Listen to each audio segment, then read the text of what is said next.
diminue chaque jour. Donc, en même temps aussi, l'espérance de vie terrestre diminue chaque jour. Selon la rotation de la Terre tout autour du Soleil, et tend à la disparition. Parce que la Révélation, chapitre 22, nous le dit.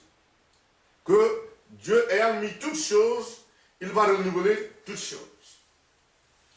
Révélation, chapitre 21. Il nous dit comment la terre fuit devant Dieu, et Dieu crée un autre ciel et une nouvelle terre. Amen. Amen. Il s'agit d'un royaume. Jésus prêche un royaume. Et la terre n'a pas d'espoir en dehors de celui que Dieu a envoyé. C'est pour cela qu'on dit que Dieu a oint Jésus-Christ. Il l'a envoyé. Amen. Amen. Le royaume de Dieu est donc proche. L'être humain, quand il meurt, nous avons vu qu'il va soit dans un lieu de repos, en attendant le jugement dernier, soit il va dans un lieu de tourment, en attendant le jugement dernier, et au jugement dernier, ceux qui sont dans le lieu de repos vont recevoir l'éternité, la vie éternelle. Ceux qui sont dans le lieu de tourment vont aller dans les temps ardents de feu et de soufre, où ils souffreront, ils brûleront éternellement. Mes frères, quelqu'un dira que lui, il ne va pas croire à Jésus-Christ. Quelqu'un dira que lui, il est sûr que quand il meurt, il ira vers Dieu. Quelqu'un dira qu'il n'est pas sûr que s'il meurt, il ira vers Dieu. Mais aujourd'hui, c'est notre jour de savoir qu'il y a une certitude de savoir si on n'est pas ici aujourd'hui, si nous mourons aujourd'hui, nous allons partir quelque part, de savoir où est-ce que nous allons partir. C'est lui qui entend ce message. Et s'il accepte le Seigneur Jésus comme son sauveur personnel, dit Jésus-Christ, l'unique qui est capable de nous sauver, il dit qu'il sera sauvé. Amen. Amen. Mais si quelqu'un entend ce message, il refuse d'accepter le Seigneur Jésus-Christ comme son sauveur personnel, quand il meurt, il ira premièrement dans le lieu de tourment, et au jugement dernier, Dieu le jettera dans l'enfer. Il n'y a personne qui sauvera cette personne dans l'enfer. Et il n'y a personne sur la terre qui ait amené l'explication de la pensée de Dieu, d'un décret royal des cieux. Il n'y a que Jésus-Christ qui l'a fait. Amen. Amen. Donc, écoutons celui qui est auprès de Dieu. Écoutons celui qui l'a prouvé. Lui, il est mort pour nos péchés. Et 3 jours après, il est revenu à la vie. Et 40 jours après, il est parti dans les cieux où il était avant. L'homme n'a pas le savoir absolu. L'homme a quelques connaissances sur quelques sujets.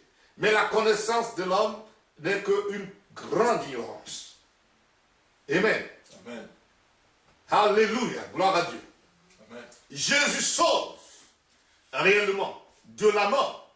Parce que d'après le décret royal, nous allons tous disparaître si nous ne nous repentons pas. C'est pour ça que Jésus est appelé sauveur. Parce qu'il sauve ceux qui se repentent aujourd'hui en son nom. Et quand on se repent, on suit maintenant la loi royale. Et cette loi royale, elle est ici dans cette Bible.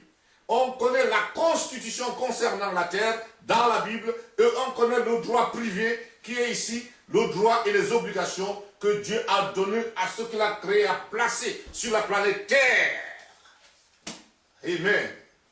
Jésus sauve réellement. Et Jésus délivre authentiquement. Quand on est délivré, quand Dieu pardonne les péchés de celui qui a accepté Jésus-Christ, le roi lui donne la vie éternelle. Il n'y a personne auquel Dieu a donné, à laquelle Dieu a donné la vie éternelle et qui n'ait pas reçu cette vie éternelle. Dieu ne nous donne pas la vie éternelle parce que nous la méritons. Dieu ne nous donne pas la vie éternelle parce que nous avons fait des choses extraordinaires. Mais Dieu a donné la vie éternelle parce qu'il y a un décret royal. Par décret, Dieu a décidé de pardonner les péchés des hommes et Jésus-Christ a porté les péchés des hommes, tous les hommes sur la planète Terre, sur lui, quand il mourut à la croix à Golgotha au temps de Ponce Pilate. Amen. Il est temps, mes frères, de se réveiller. Il est temps de se poser des questions très utiles, très importantes, très nécessaires pour notre vie. Qu'est-ce que donc le royaume de Dieu?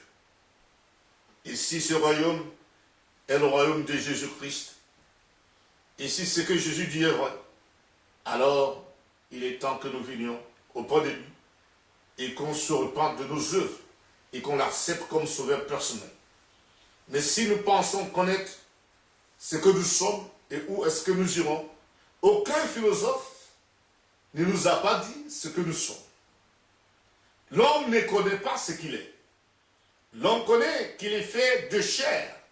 Il ne peut pas démontrer, il ne peut pas le prouver, il ne peut pas savoir quelle est la matière que forme la terre, la chair.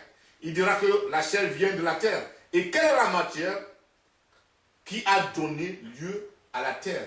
L'homme ne peut pas.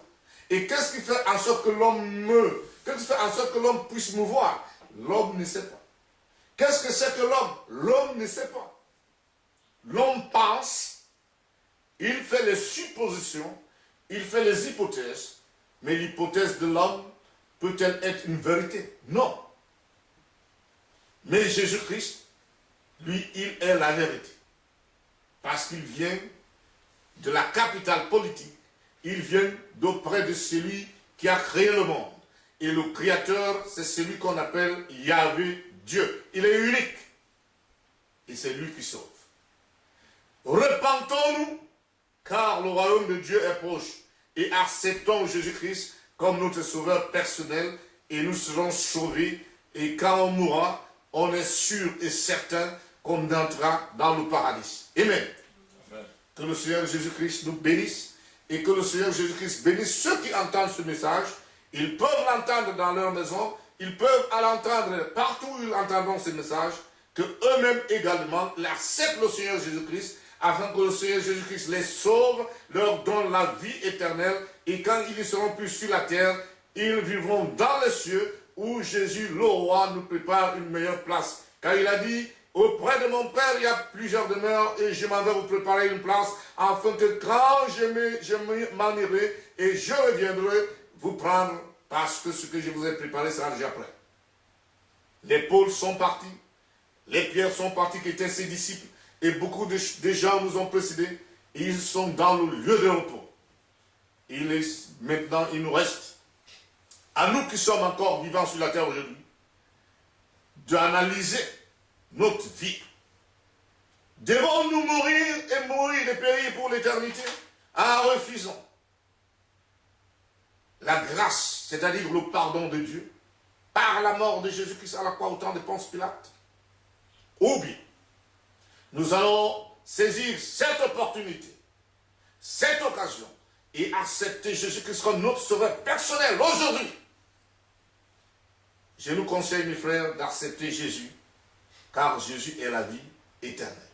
Amen. Il pardonne les péchés, il ne tient pas compte de nos péchés, mais il nous donne la vie éternelle. Et cette vie, elle est gratuite. Et quand on a la vie de Jésus, et maintenant Jésus intervient dans notre vie.